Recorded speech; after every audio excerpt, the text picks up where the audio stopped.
Coffee label. Burritos. Burritos. Lawsuits. Burritos. And we talked about a psychology study that I learned about from Malcolm Gladwell. Nice. That's who I've been listening to on my runs lately, is Malcolm Gladwell. I've never heard of them. I like a lot of his stuff. He has a book called it's called David and Goliath. It's called like Underdog. I don't know. Is this the brain guy who talks about working out and when to drink coffee? Okay. No. The I think he's an economist by trade. Yeah. But he reads his own books. He does some great.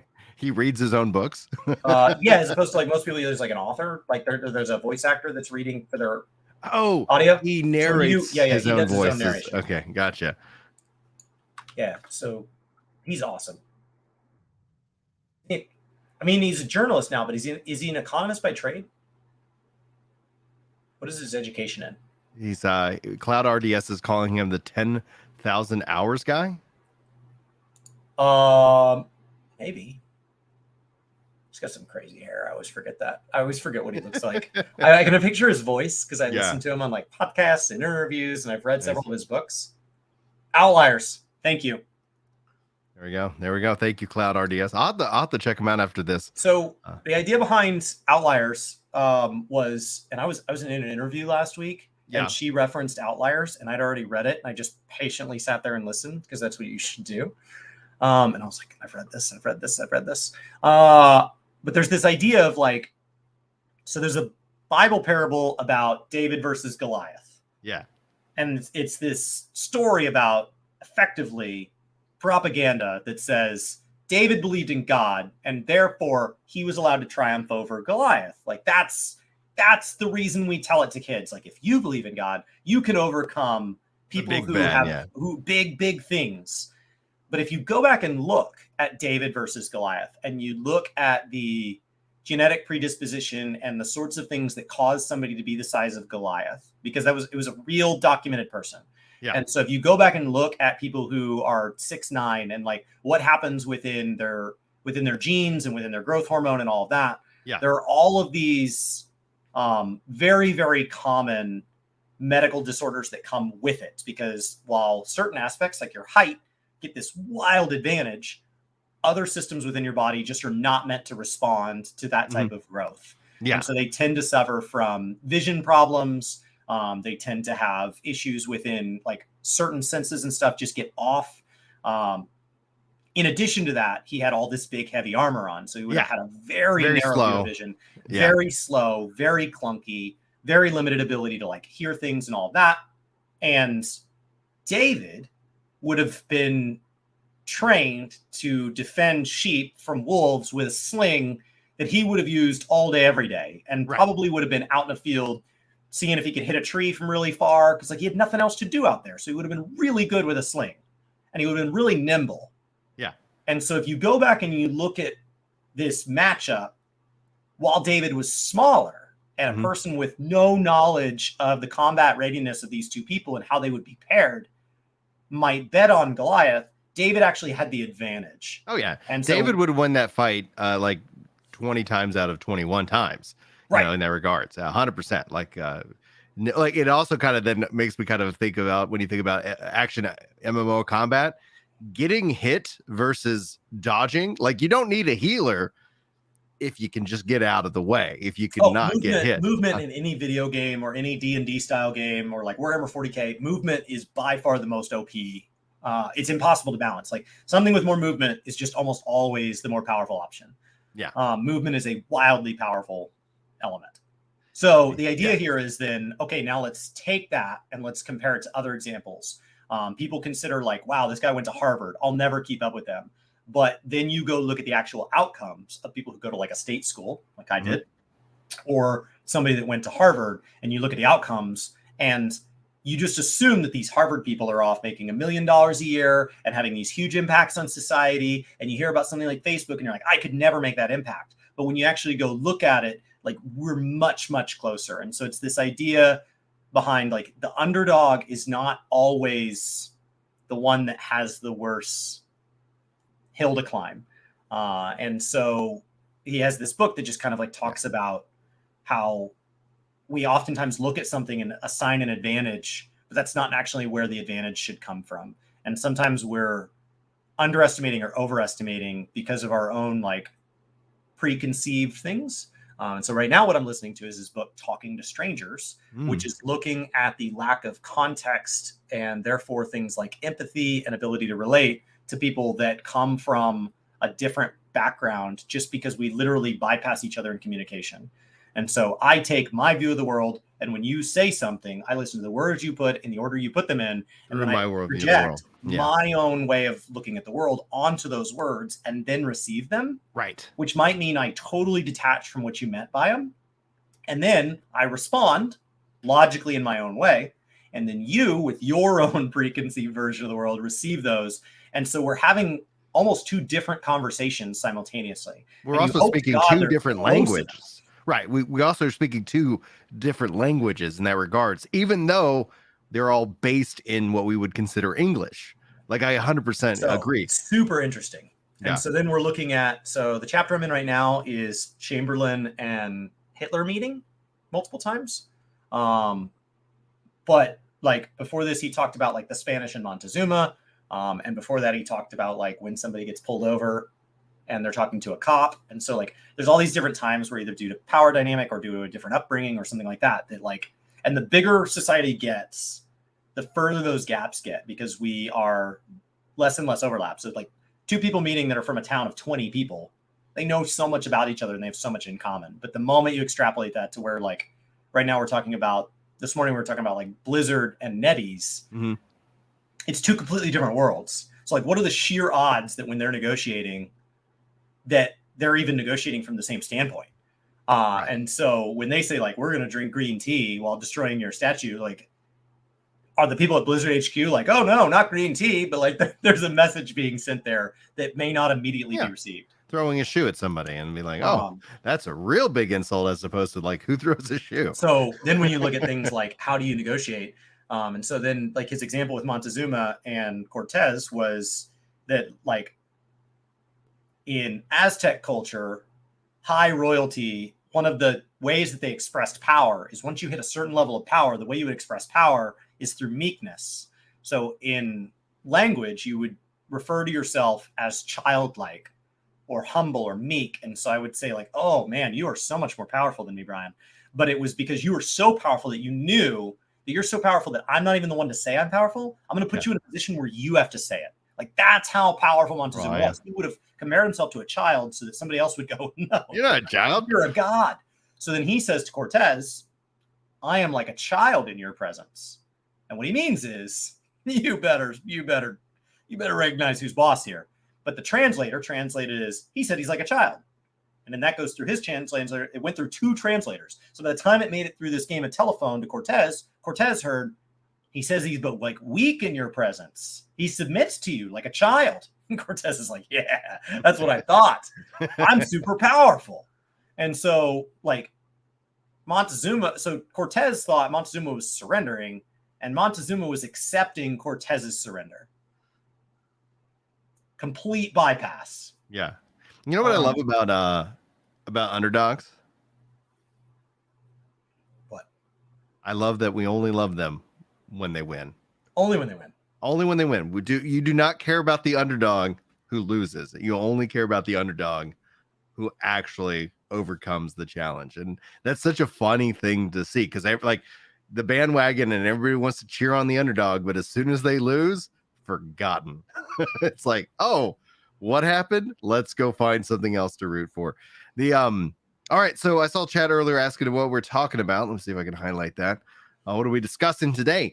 As Chris kind of alluded to, we've got Blizzard news, lawsuit news, NetEase and suing. Also going to be talking about like Microsoft's Hi-Fi Rush. A lot of people reporting that their Microsoft apparently is either disappointed, or maybe this is just algorithmic articles that are being generated to, get clicks because people want to come out and defend or attack. I think essentially as we've, grown up on the internet, it's interesting to see these various patterns different get proposed. As somebody who, if you guys haven't been following closely, tonight Julie and I are going in for the induction, so we should be finding out whether we're having a baby boy or girl as the baby is born this week. So this will be technically our last little live show for a little while as I take a break, but we've got lots of videos and highlights and more clipped out. So thank you guys so much for joining us live. If you're here on the YouTube side, hit that like button, as it's a great way of helping these podcasts perform over the long run. So welcome in, everybody. If you're joining us, whether you're on Twitter, you're on Twitch, or you're on YouTube. So we've got a lot to discuss. As always, these shows we try to make these as interactive as possible. So sound off in chat over on Twitter, Twitch, whatever the platform is, the purple platform, and here on YouTube, and we can highlight your comments and direct the show that way. And if we have time as well, we'll get to more comments and more, but we'll also hopefully talk about Final Fantasy XIV's 6.4 update, which is going to be set, and we've got some dates that we're kind of estimating on as well. So to kick the show off in the best possible way, hey everyone, and welcome. Right now we're going to be covering the Blizzard NetEase lawsuit. If you guys have not seen, there's all kinds of information being shared, and tossing it up here on the screen. We're going to kind of walk you through it, what you need to know, why there's a lawsuit being proposed, and this is coming from Wowhead. I saw you also kind of look at a couple different articles this morning, Chris. So if you got the opportunity, why don't you take us through what's going on with this article? So for those of you that don't know, NetEase and Blizzard have not been able to see eye to eye. This is not about, like, I know some people have been reading into whether or not they want Blizzard to be in China, whether or not they think that's good for gaming or good for Blizzard. That is not what happened here. This is not Blizzard making a strategic decision to be in or out of China. They wanted to be in China before all this blew up. They still want to be in China. So it's not about whether or not they want to be there, but their partner, their publisher in NetEase, for any of you that don't follow how things make it into China, whether it's in the world of architecture or in gaming, you have to have a local partner to make it in. And Blizzard's partner for the last 14 years has been NetEase, is my understanding on how long that timeline was. And yes, they had a bigger role in stuff like Diablo Immortal, but they have acted as the publishing arm of Blizzard for a very long time. Blizzard effectively kind of decided that NetEase, for any number of speculated reasons, was not going to be a good partner moving forward, and kind of severed that partnership effectively through just a lack of meeting terms. I don't know that it was intended to end the way it ended, but it looked like Blizzard basically then ended up without a publishing arm. And without a publishing arm, they were very much at risk of losing access to everything but Diablo Immortal in the Chinese market. Yeah, Diablo Immortal's on its own, special agreement. Contract and agreement. Special contract. So, yeah. And so that's why that one's still lasting. We have to assume that that's up in the air as that contract gets closer to expiration. But effectively, all the other Blizzard properties were immediately going to be reneged from NetEase. Blizzard then went back to NetEase and said, hey, I really liked you as a roommate, but I like seeing other people. So what if you extended my contract? And during that time, I think you and I should get back together because I don't have anywhere else to go. And I'm going to keep dating other people. NetEase took incredible offense to that, saying, now you're not just breaking up with me, which was its own weird disagreeing with each other, but now you have the balls to come in here and ask if you can live with me because you don't have anywhere else to go yet, and you didn't plan ahead. And so then at the Blizzard headquarters, they actually tore down the big Blizzard, I think it was an axe there, and insulted it very publicly. I believe it was live streamed, them tearing that up. And so very much burning that bridge. And that was kind of where that got left off. But now we are starting to see the legal ramifications, the big thunder coming well behind the lightning. The thunder is rolling in, and Chinese publishing partner NetEase has filed a lawsuit on behalf of the million players that were affected when everything went offline back in January. They've asked for $43.5 million for refunds and discontinued game services. And I don't know that it's about the money. Like, I think this is just about continuing to punch each other in the face.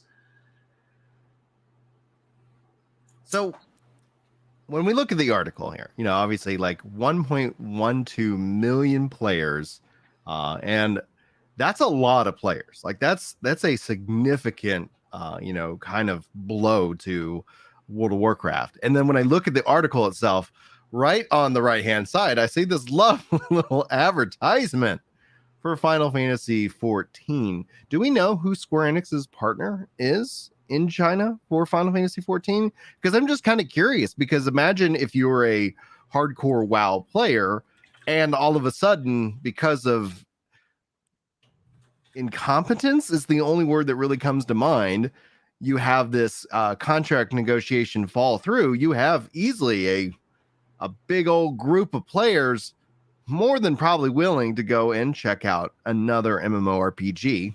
There happens to be one that's that's online. What do you think? Viltus says it's Shinku. I don't know who the publisher is. It's not uncommon. My understanding is at least at some point in history, Square Enix has acted as a publishing arm for Blizzard inside Japan. So like one of the reasons Blizzard's able to service so many more languages than like Final Fantasy 14, for example, is because they're willing to work with local partners, because they're willing to outsource customer support. They work with Square Enix on language in Japan. Right. You know? And so they're willing to work with translation services and things like that, as opposed to Square Enix for Final Fantasy 14 chooses to bring a lot of that in-house. All of their voice actors, all of their customer support, all of that is kept under one roof. And that limits the global impact that it can have, as opposed to something like World of Warcraft, which was really able to kind of take the world by storm because it just can. Like, because they're willing to partner with people rather than try to say, okay, we're going to operate everywhere that we can put a Blizzard headquarters up. That would be wildly limiting. And especially in places like China that are pretty locked down, it's not like, oh, we'll just build a Square Enix building there and then we'll do it ourselves. That's not really an option. My wife works in the construction industry, and she's gotten to do some stuff in China, and they've always had to have a local partner for the last leg. So that's just a universal thing. So Square Enix does it. Anybody that publishes in China is doing this. NetEase is not the only game in town. They are one of the big ones. Yeah. The government has a stake in many of these companies. So they are all kind of like sister companies, even if they're competing. So they might want to beat each other, but not at the cost of maybe running each other over. So I think if you back out of a deal and you're seen as a liar or deceitful or over asking, I don't know that you get to just walk into somebody else's office and they sign you up. So I think Blizzard may have thought that they could just bail on NetEase and get somebody else to handle them, but it doesn't appear to have been that easy. It doesn't appear to have been. It kind of appears like when you piss one off, it's not as simple as just signing somebody else up. Yeah. I don't know that that's worked out that well. So how does this get resolved in your mind? Because the thing that I keep coming back to is the Activision Blizzard deal goes through, Bobby's out, and hello to the new negotiator. What do you guys want, NetEase? We're a whole new group of people. Because we were wondering, like, are they going to go to Tencent? Are they going to go establish another relationship? That hasn't happened. We're talking months now. This happened January 23rd. The servers went offline. We're talking, it's at the time of this recording, April 24th. And there does not seem to be signs of hope. Now there's the lawsuit, which completely makes sense from my perspective. How does this get resolved? The problem is an outsider looking at this information, Blizzard is getting pressure from multiple directions. So as Bobby's job is to try to keep the merger on track, that trickles down. And when you look at like Mike Ybarra's job, which is to keep Blizzard in line with Activision and King, is they're part of the big system. Blizzard's go back to the office timeline was from April 10th to July 10th or whatever. And so they are in the middle of having to deal with the fact that they have decided to completely dissolve many of these positions that have moved to remote work back into in-office positions. And so if you are somebody who was working remote, maybe even was hired remote, or has since going remote moved, or has realized that this just doesn't work for you, it feels like a totally different position. Like they've said, oh, it's the same job. We're just saying you have to come back in. There's a lot of talent that doesn't want to do that. And as far as, well, the study that I saw in an article said like 97% didn't want to go. 51%, a smaller percentage, said they would quit as a result of this. And the difference in those percentages has a lot to do with things like leverage. Do you have another job available? Do you have enough money that you can afford to go without a job? Which means that people who do quit, it's not just about what do you want to do. Those of us that don't have the ability to do something, but want to do something different, a lot of times we end up sucking it up. We stay in a job we don't like. We stay in a position we don't like because there's not another option. Well, going out and trying to find work ends up being a pain in the butt anyway. Like I was talking with Julie about this in terms of it, where like when you see these companies, like we just had that lady, like they came out and was like, hey, we're cutting bonuses, but I'm still getting my 5 million bonus. And it's like, you guys got to suck it up and get the $26 million. And then what happens is like, you'll see these companies, which for me, like at the end of the day, I'm working on writing a whole like stand-up bit about like when you have a company, it's like, we're not a company, we're a family. Like that is such marketing BS. Like that is so like that. Anytime I hear that, like that is a massive red flag for a company, because that doesn't mean that they're going to pay you more. That doesn't mean they're not going to just fire you the moment like things go south. Like that means like, no, like they're trying to sell you this like vision of work hard, but not for extra money. And so you see this whole cycle going within these like HR and marketing. And I think Blizzard in and of itself has been like really good at cultivating that. And now I think essentially the chickens have come home to roost, so to speak, when you start talking about how all of these like, hey, work from home and do all these things. And now it's like all these like perks and privileges start being clawed back as soon as like, you know, all the money and the freedom and the press and stuff starts like drying up or going against you. And so when I look at like this and what Blizzard's got like coming up, the only real solution I continue to go back to is the acquisition. Like acquisition, even if not all the leadership positions changed, it does give this the ability to maybe kind of reset the clock, reset these negotiations, like reset the working from home thing. That being clawed back is a massive concern, because I told Julie, I was like, I doubt there's a job out there that could get me to go not work from home. I've been doing it so long, things are going really great. That's how I want to continue to run and have the perks that you want me to go sit in traffic and spend 2 hours out of my day, like, you know, commuting to an office where I don't need to be, and spending money, like all these additional costs that just keep you know, oh, you're not going to pay me anymore for this. Like, what are we doing here, Blizzard? Like, no, thank you. And as more companies have started to compete, like even Bungie and Sony, and like there's so many more companies, especially in game development, that are coming on this remote work because they've been kind of forced to kind of figure it out. Like you're going to have people, you're going to lose talent, I think, in the long run. What do you think? I think that you're going to lose top end talent. That's not to say everybody who stays is bottom end talent. There are going to be people who are just passionate about their job and stay. But it does mean that the people who have other job offers that they've been turning down, those are going to start looking a lot better. Mm-hmm. So if your goal is to get rid of people without severance, they're going to succeed. Yeah. But maybe that you're is not going to get to pick which people. So the people that leave are the people who, you know, they have a spouse that works, or you've given them enough money that they don't have to work for a little bit, or something like that. And so you're going to lose those people pretty quick because they didn't need the job. They wanted the job. They didn't need the job. So you're going to lose those people really fast because they don't have to transition at all. Mm-hmm. The next group to leave are going to be the people who have the ability to line up another job. And if that other job doesn't start until July or August, they're going to quietly bide their time. And then suddenly, out of nowhere, they're going to put in their 2 weeks. And you're going to say, well, what can we do to keep you? And like, what do you mean? What are you talking about? I already signed another benefits package. I'm out. There's no saving me at this point. You know, so there's going to be kind of a couple waves here.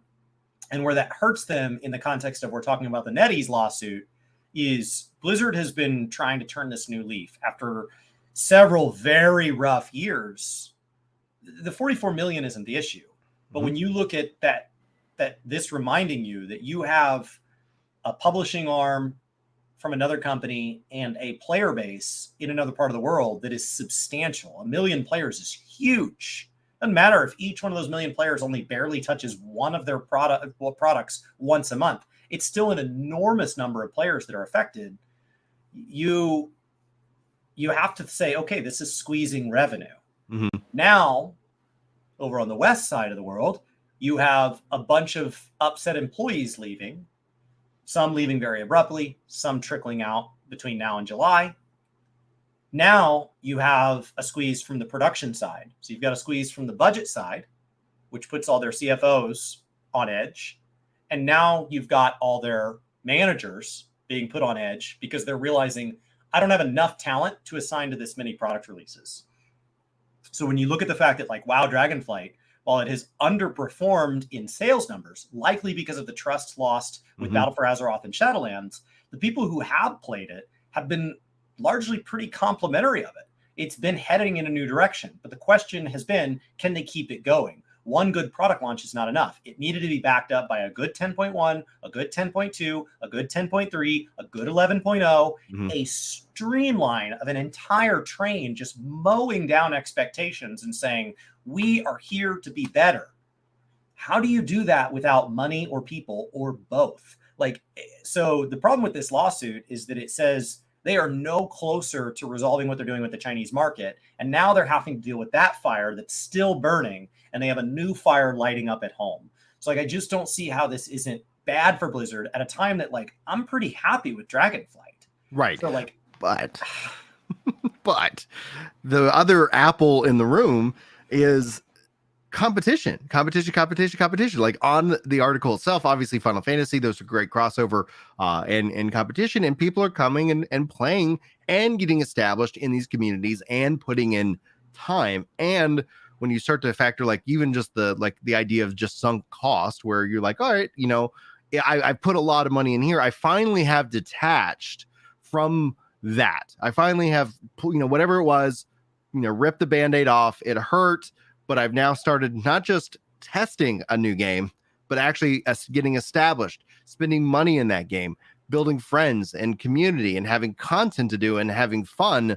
Then all of a sudden you start to see how more and more players have become more nomadic. But then what we're seeing right now within, especially in MMOs, in this space alone, we are seeing even more competition in terms of new engines, new technology. The thing that those games don't have is 20 years of content, but the things that those games do have is a fresh start. It has a whole new opportunity. And while you don't have to always weigh like potential as a kind of a key indicator, a promise of the MMO is its, you know, or an attraction, at least for me, is what it can become. The journey that you go on as the game evolves itself, and being there from an early start to kind of seeing how it, you know, evolves over time ends up being an attractive offering. And, you know, not that it has to appeal to everybody, but what do you think about the competition also being a case? Like this comes back to the Blizzard lawsuit with NetEase as well. Like within China, like they're not, WoW isn't, you know, and Blizzard games aren't the only show in town.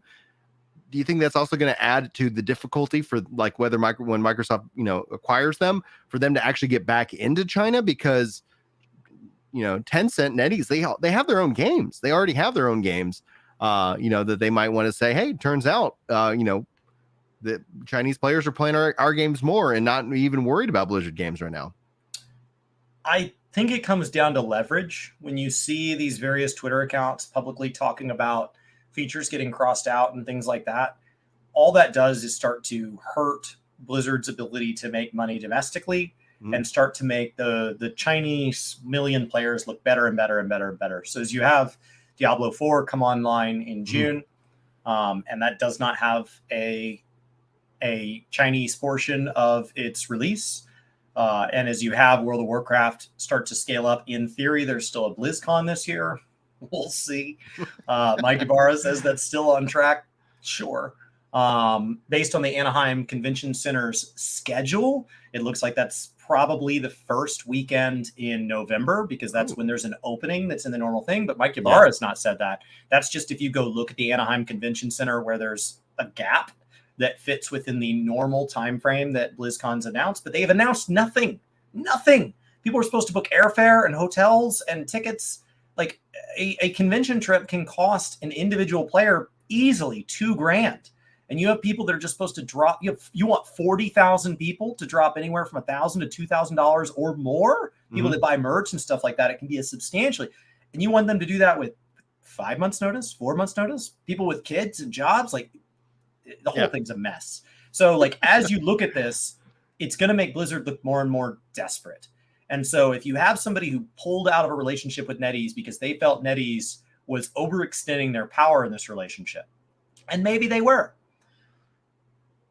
how did you gain more leverage? Like if NetEase fair in what they were asking for, and you felt they were over asking, and now you've been out of this market and you kind of need it back, all of a sudden what they were offering before might start to look more and more reasonable because you need them. And assuming so that offer is still on the gonna table. And it's not going to be. And so Microsoft is now going to have to come in and try to renegotiate that. So there's no way this doesn't cost Microsoft money. Yeah. That's what it comes down to. Is this lawsuit is representative of what is this going to cost them? Because like my understanding is from everything that's been released, it looks like Microsoft has already pre-negotiated the Activision Blizzard purchase price, and that's pre-calculated. And Activision Blizzard stock is not currently worth what Microsoft is going to pay. So they're already in the short term overpaying.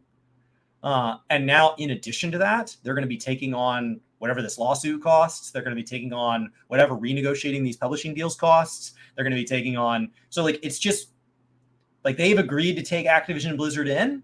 That's been that's what they want. But it's just more and more like, hey, I'm moving in with you. And like, do you mind if you pay for the cardboard boxes so I can move to your place? And you're like, sure, man. Like you just didn't account for that. Hey, can you tip the movers? Because I don't have any cash. You know what, man? No problem. I got some cash. Happy to have you move in. Also, pay the movers because I didn't do that. Also, I didn't pay my last month's rent. And I'm behind on a couple of internet bills. And so our internet at the new place is going to get shut off because it's under the same provider if we don't pay those back bills I hadn't been paying. Also, my car just got repossessed. Like, at what point are you like, I really regret asking you to move in with me? Like, at what point is Microsoft realizing we're fighting with the FTC? We're fighting with the European equivalent. We're fighting with, like, at what point is Microsoft realizing, like, this Activision Blizzard thing has been a nightmare?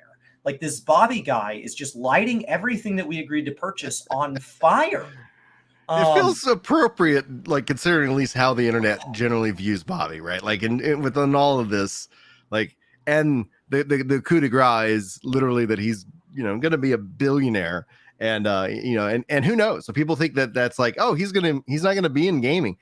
He's got enough money, he can flex into any gaming mindset that he wants to do. But maybe he'll go buy a big old boat and enjoy the rest of his retirement and his $1 billion plus, that he gets to walk away from all of this with. And it's not that they can do anything about it because that deal has yet to go through. So we're still left waiting and wanting more information. So yeah, it seems like a tough spot to be, especially if you're a WoW fan in China. But the good news is there's more games to come, and who knows, maybe WoW will get turned back on this year, and then you end up as a WoW fan having all this extra content that wasn't necessarily playable for you guys when you get out there. Regardless of it all, wishing them, I guess I wish them the best. Wish you guys all the best.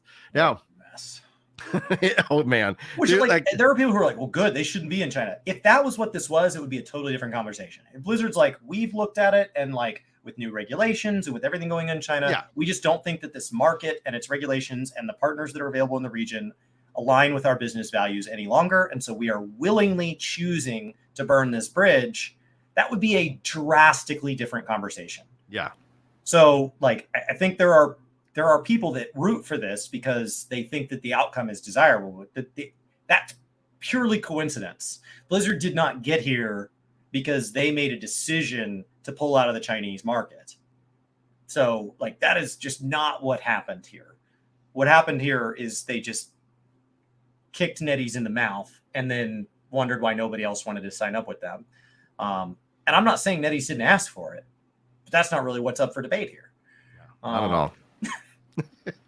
Now, as we talk a bit again about the Microsoft and Blizzard Activision, there's also other things that have been going on as well. One of the big things, especially if you guys get your entertainment off of the internet is a fun place, and it can be frustrating at times, but at its core, one of the things, the little joys that I get is the Xbox versus the Sony ponies, like the console warriors who live and die on these hills. And one of the narratives that has been coming out as late is the narrative about Hi-Fi Rush, and The Gamer and others websites are reporting on this. The nice thing about this was all happening at the end of last week. We actually have had other statements so we can kind of, talk about it. We can discuss the different viewpoints. Is Game Pass a good thing? To highlight this, one of my core frustrations is that I think because of Game Pass, it's a big reason why we're not seeing so many Square Enix games on the Xbox platform. I just picked up the Final Fantasy Pixel remasters on console. I had it on PC. Console adds this beautiful XP multiplier, guild multiplier. So me and the kids this weekend have been playing through the original Final Fantasy on Switch, and it's been a glorious experience. But that is not a Xbox experience that I can have. The theory is we will see that maybe happen, and it will come out on Game Pass. But anyway, to catch everybody up to speed, if you didn't see all the drama, catch Chris up to speed, is that a lot of people are trying to dunk on Hi-Fi Rush. A surprise drop from a recent Microsoft update is a part of Game Pass. Critically, a lot of people are happy and excited, but now the narrative is that maybe Microsoft isn't so happy with its performance. And so I thought we'd spend some time going through the article. But before we dive into this article and kind of get the what's being reported on, any kind of takeaway, Chris? What's your prediction? What's your read on this? I have no idea what to expect. Game Pass has been such a roller coaster of experiences. On its base form, I think Game Pass is one of the better values within the subscription-based spaces for gamers. Like, I think it's amazing, and I think it's done a lot that like Sony has not done with their equivalent system. And I think they're looking at competing with things like Netflix as far as value. And as Netflix starts to have game studios that are releasing games, there are people who are saying this game isn't coming to Game Pass, it's even coming to Netflix. And it's like, yeah, it's a Netflix studio. Like, of course it's not going to their competitor Game Pass and it's going on Netflix. Like, you're looking at this, like, even Netflix games release on Netflix. Of course Netflix games release on Netflix. But like, I have no idea what to expect. Anytime I click on any article dealing with Game Pass, I have no idea what to expect. All right, so let's have some fun. Let's dive into it. I think it'll be important. We'll read the update statement after we kind of go through what's being reported. I think a part of this also is related to just SEO, search engine optimization. What are people talking about? Let's get an article out there so that we can hopefully hit the algorithm. My cynic side comes into play, especially as I dive deep down the rabbit hole of the dead internet theory. But let's go. It says Xbox reportedly, I like the word reportedly here. Like, all right, from whom? Isn't very happy with Hi-Fi Rush's sales numbers, with one insider claiming that it didn't make the money that it needed to make. It's a part of Game Pass. Like, it's in and of itself. Like, if you have Game Pass, you have the game. You can still go buy the game individually. So a lot of the narrative I see and saw last week online is that Game Pass is cannibalizing these sales. Just that first sentence alone gives me a lot of Square Enix vibes of, like, they release a game and then they're like, yeah, it didn't live up to, like, that's their constant narrative. And yet you're like, you sold 3 million copies. Like, what are your expectations here on this new IP? I don't know. Anyway, just a few months ago, Xbox kicked this year off right by surprising everyone with the shadow drop of the kind of colorful single player game that everyone says that they want more of, Hi-Fi Rush. I like that also they talk about how everyone says they want more of. You see, my default statement in reply to that is talk is cheap. Like, gamers say they want a lot of stuff, but when you follow the money, it usually doesn't necessarily equate 1-to-1. Despite also the message, everyone I yeah. You see this a lot on Twitter lately as Twitter slowly kind of gets some air blown into the coals as it just slowly burns into whatever Twitter's going to become. In theory, there's a phoenix under there. We'll find out. We'll see. But it's definitely burning. We're doing that step correctly. So as Twitter just lights on fire, they're like, I see people saying, like, everyone asked for this. Everyone, and like they'll say, like, everyone's been excited about this game, or everyone, like, half the time I'm like, I've never heard of that game. Like, I guess I'm not everyone. So, and one insider claiming it didn't make the money it needed to make. Like, who is that? Is that just like any Xbox employee? Like, any Xbox employee just says it didn't, but then what if that's not what it was for? What if it was meant to drive Game Pass conversion? And it's just part of an overall strategy where we're going to take this basket of games and we're going to drop them into Game Pass and hope that Game Pass stays steady, which might be really cheap. Like when we looked at the move to streaming when movie theaters were kind of shut down, yes, it hurt the people whose bonuses were tied to box office things. And, you know, people like Scarlett Johansson have had to decide how lawyers are going to get involved in that. But when you look at companies like Netflix, they may have been like, yeah, I understand it removed money from movie theaters, but we may have enjoyed that. And so, like, I don't really know how Xbox calculates this money. So, like, I already just have a lot of questions that I hope the rest of this article kind of goes into as far as specifics. Because what are the numbers they were expecting? And are those numbers only sales? Because I don't buy anything that's in Game Pass. But every couple months, every year, however often I'm reevaluating whether or not I want to leave my Game Pass as Game Pass, that choice is based on have I played things within the Game Pass ecosystem? And to date, the answer has been yes. But if they stop releasing things I'm interested in playing in Game Pass, I would just turn off Game Pass. And I spend way more annually on Game Pass than any one title would cost me.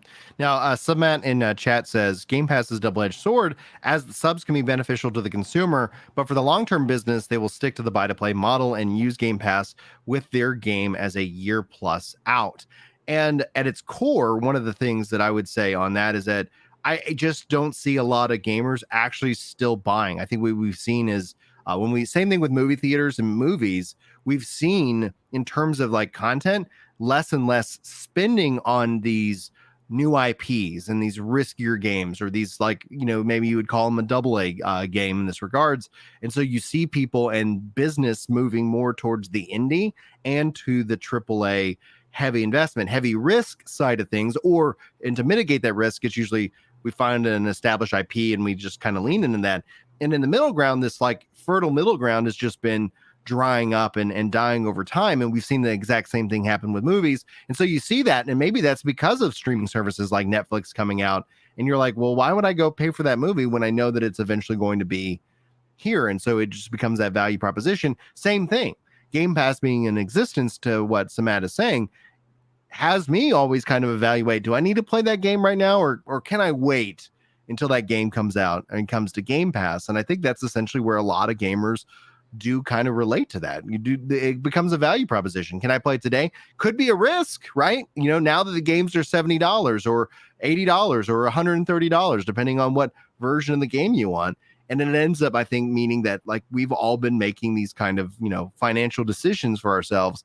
And how does gaming evolve and create an environment that good ideas can actually win the day when gamers say that they want these things, but then they don't show up for them when they do get produced and do get made. And so we'll go ahead and continue down the article, but I think that was a great comment. Thank you, Samat. So just a few months ago, Microsoft kicked the year off right. So Xbox saying that despite the massive buzz, positive reviews, and confirmation over the 2 million players, which 2 million players is great, and strong community already building around it, that apparently wasn't enough for Xbox, seemingly, as it is not impressed with Hi-Fi Rush sales. This is according to the Gaming Insider and Gamers Beat report Jeff Grubb, who spoke about the matter in most recent episode of his podcast, Game Mess Decides. At one point, co-host Mike mentions Hi-Fi Rush being a big win for the Xbox and wonders why it hasn't made a big deal, to which Grubb replies that he's heard that it simply didn't sell enough. Grubb said, based off of what I've heard, it straight up didn't make enough money it needed to make. It's got good reviews, the buzz was good, and then where you want to go and blame for something like this, is it in the price? Was it the shadow drop? Could it have sold more? Is it on Game Pass? This is something that I love to ask Xbox about. So if true, this does raise some interesting questions about what it takes for Xbox to consider something a success and the expectations of games that it launched on Game Pass. As Grubb mentioned, if the game launched on Game Pass, the vast majority of people simply aren't going to buy it, which is obvious because that's going to impact sales. Xbox surely knows that this will account for it, but it seems that it still can't end up being let down by the numbers. Now, Jez Gordon tweeted, go ahead. In theory, Microsoft is paying you for those sales in bulk, right? Yeah. Like, you know, let's say 1 million people play it on Game Pass, but of those 1 million people, 500,000 of them were not going to buy your game, and they're only trying it because it's free. And so Game Pass, in theory, negotiates and says, well, we want all 1 million people to feel like they need to keep their Game Pass subscription. So we will pay a bulk rate that will increase the total number of users well beyond what sales would have. and then we will pay you for those copies as a whole. So we will pre-buy the million, kind of site licenses for this length of time that it's going to be on Game Pass. So in theory, you are getting paid for that, and in theory, and this is a Xbox owned studio too. And so, and that's just the base Game Pass value. Now, when you talk about first party, you really need to understand that Game Pass is the goal, because all first party games on Xbox will come to Game Pass day one and will remain, which is why when people say, will World of Warcraft come to Game Pass? No, unless Blizzard becomes Microsoft owned. And then immediately, yes.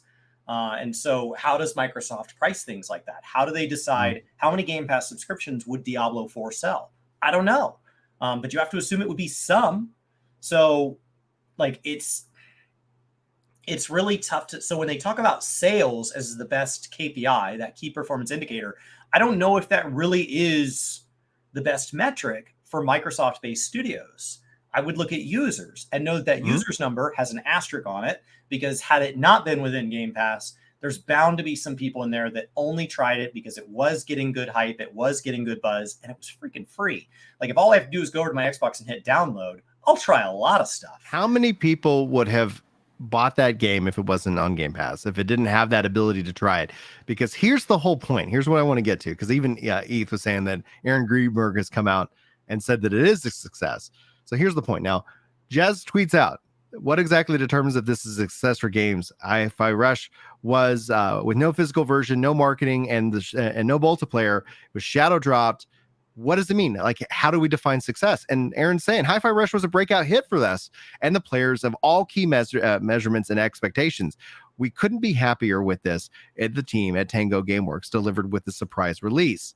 This just boils it all into, I think, this article, this claim, the drama that just dropped last week was just a bunch of bullshit, dude. Like, at its core, that somebody said, like, I heard somebody in not to even mention who. I have this insider with information. I have this, and maybe I just, as I get older and understand gaming and content creation more, like, a lot of this just ends up being commentary and people trying to dunk on people with no information. And it makes me go and just wonder, like just because they have a big number by their name or some kind of thing by their name doesn't mean that they know what they're talking about.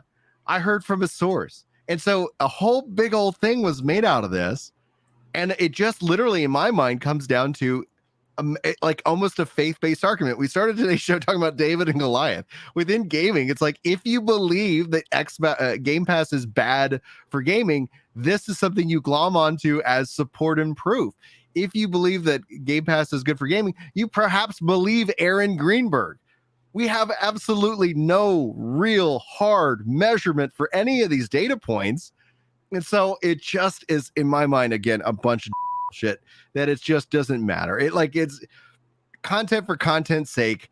I think this essentially overall is one of those things that just frustrates me as a gamer and a consumer of this content, just watching it play out and everybody kind of picking their team, and PlayStation, fans using this to try and dunk on Xbox, like Game Pass is bad for gaming, and then Xbots are out there defending it. And so all this is just this, like, I don't know. I feel like this, like, war of attrition that, like, we just don't know. The only way that this, like, you could ever refute this is if they fire Phil Spencer at some point, roll out and say Game Pass was a mistake. We're going to just have this as a service that after the game's been out for undisclosed amount of time, because we're going to go and default right back to sales.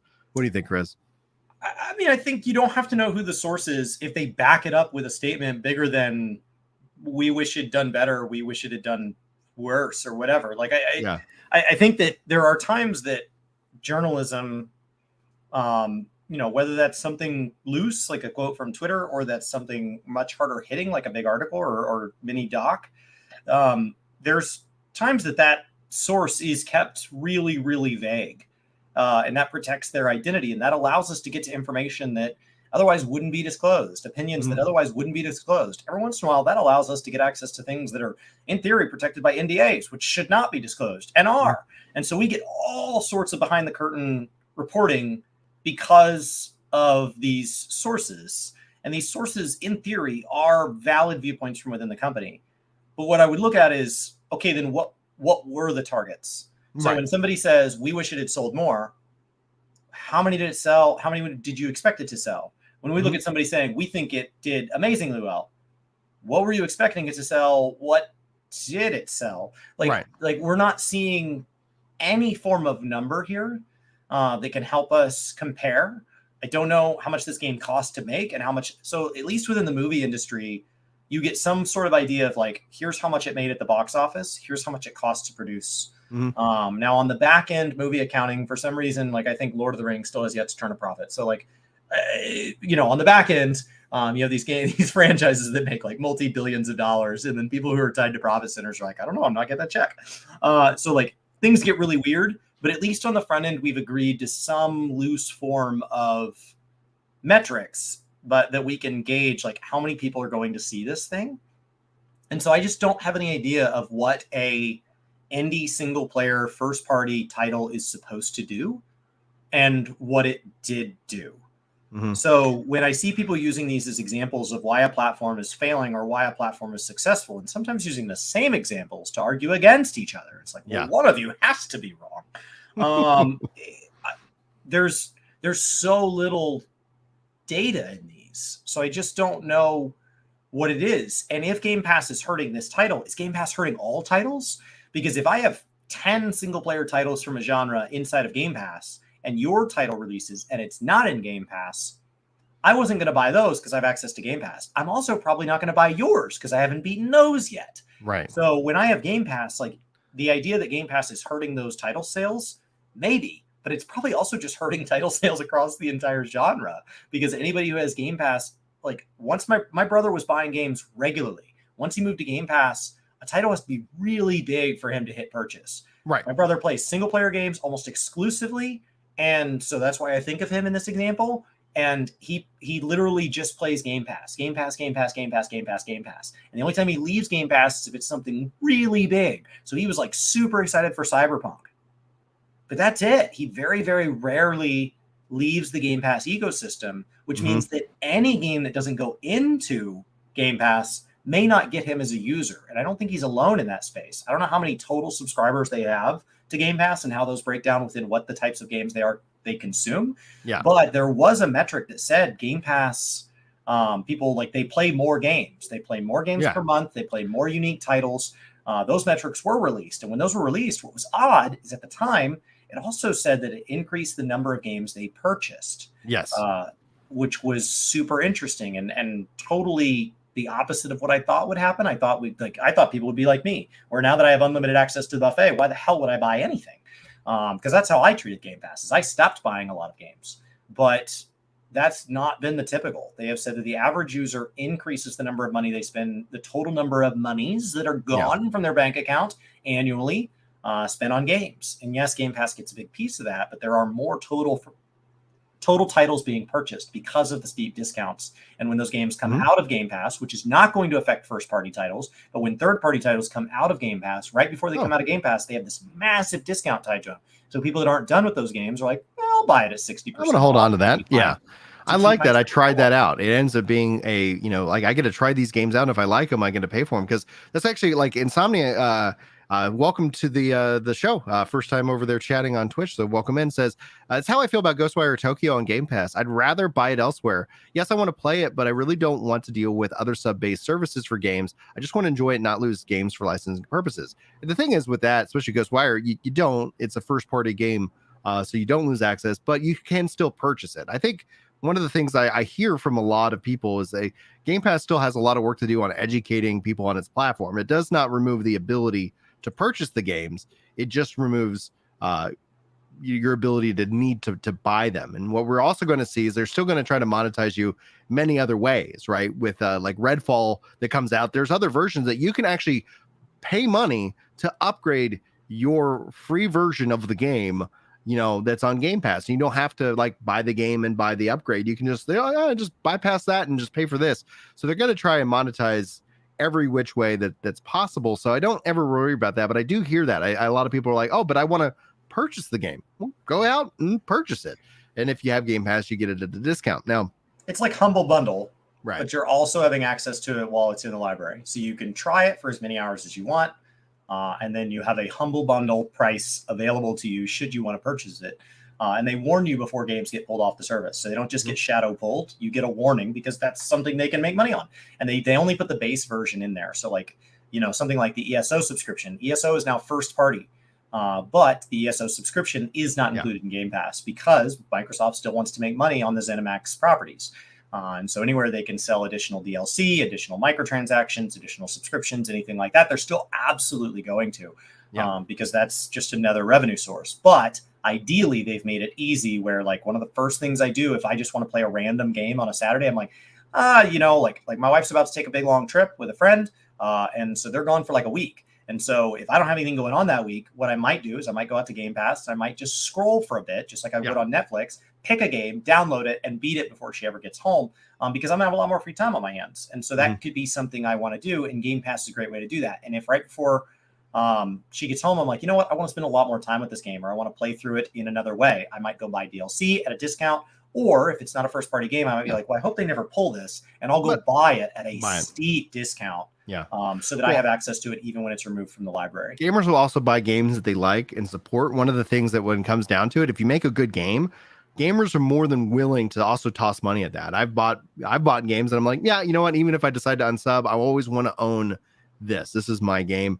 And I don't think I represent the vast majority, but I do know that that's a mindset that we see happen. We see that happen within MMOs. And one of the things that I want to bring up before I talk about Pride's Izzy's comment here, because this is really important, is that I also view Game Pass actually as an MMO. Like when you start to think about what it offers, when you think and you compare to just an MMO, like Game Pass is competing against Final Fantasy 14. It is competing against World of Warcraft. It will be interesting to see what happens if World of Warcraft is brought in and if they do some kind of Game Pass connection with it. But when it comes down to it, like the real competition in all of this is your time.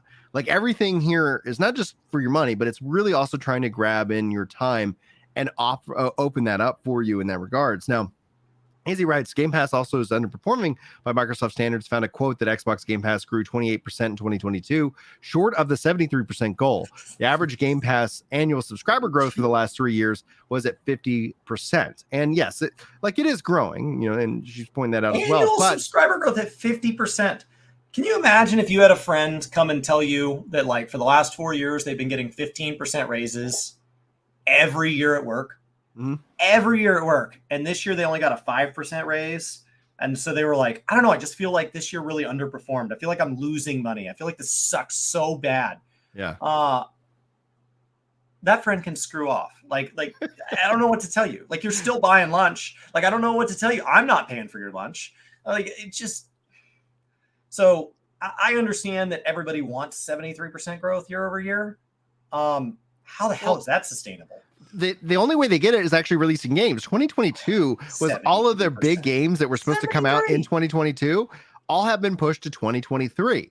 And at the end of the day, delays, like, especially if you take the time to really make it a good game, I'm all for, right? Like, it sucks in the short term, but 2022 is like the worst year for like Microsoft's first party, even with the Blizzard Activision, even with some of these things.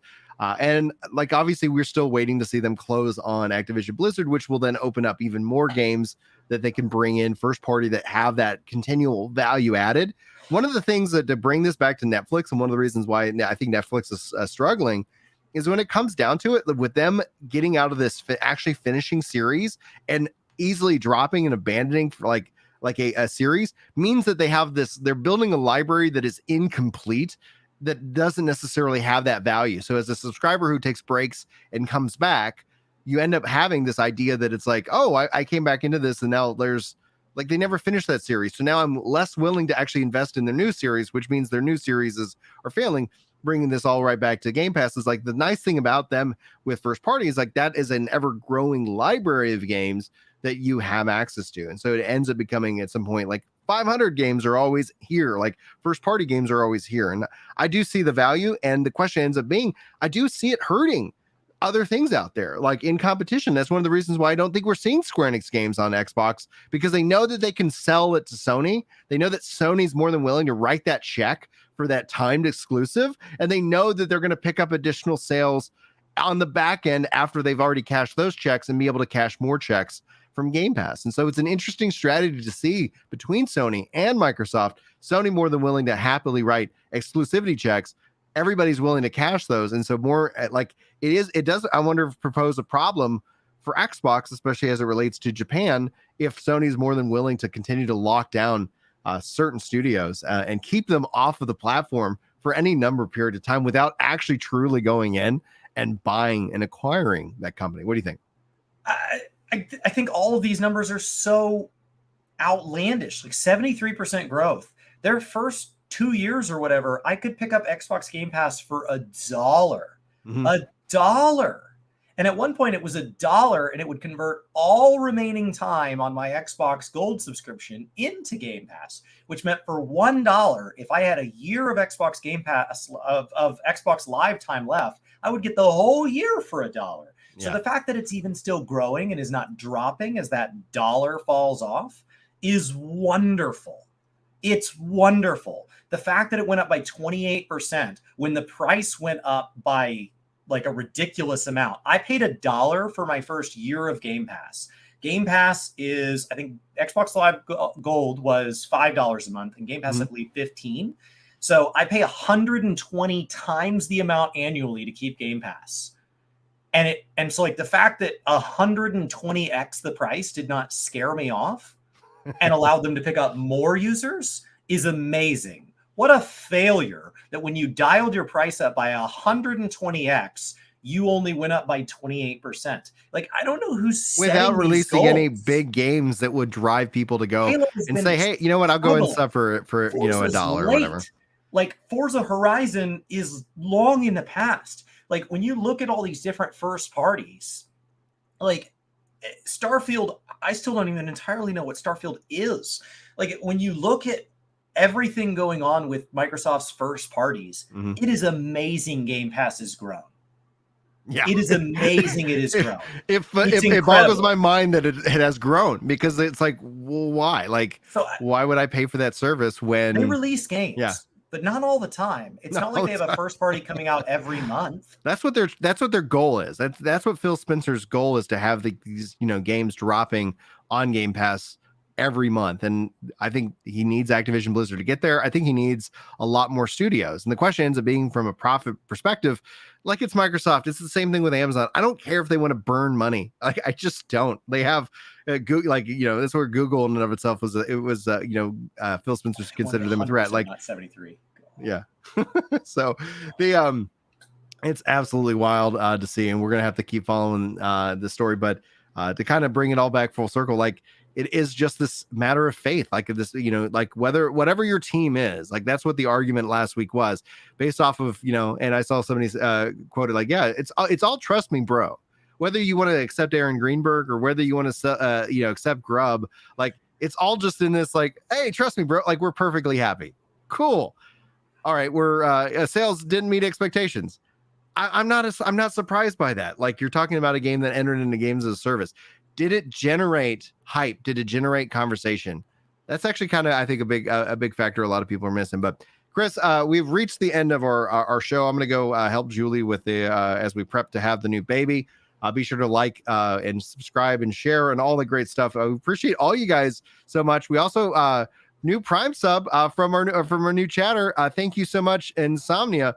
Inzuma. I can't read. I suck at words. So so welcome in. Enjoy your ad-free viewing. If you have your Discord linked up to your Twitch or your YouTube, members and subscribers over on Twitch, like, you have a special role. It all gets linked up. You get a nice cool little name badge. You get all this cool stuff in the Discord as well. So, like, trying to always have these great little perks for you guys, for y'all's support. It does mean so much to us. So we appreciate you guys. Chris, you got any final thoughts before we wrap up today's live show? No, I'm talking about the Moogle Tombstone event today. So I'm going to get back to that. Trying to edit a post to give everybody the summary they need to do. We are counting down the, I believe, 29 days until patch 6.4 in Final Fantasy 14. So that's enough about this. I'm going to get back to I'm showing that video off live. We're chatting today. We've been all over it. We've talked about In-N-Out and burritos, and we have talked about all sorts of stuff today. So enjoying our time over here on Twitch. All right. Thanks, guys. I'm going to hit the Broadcast and I'll wrap up. So it's going to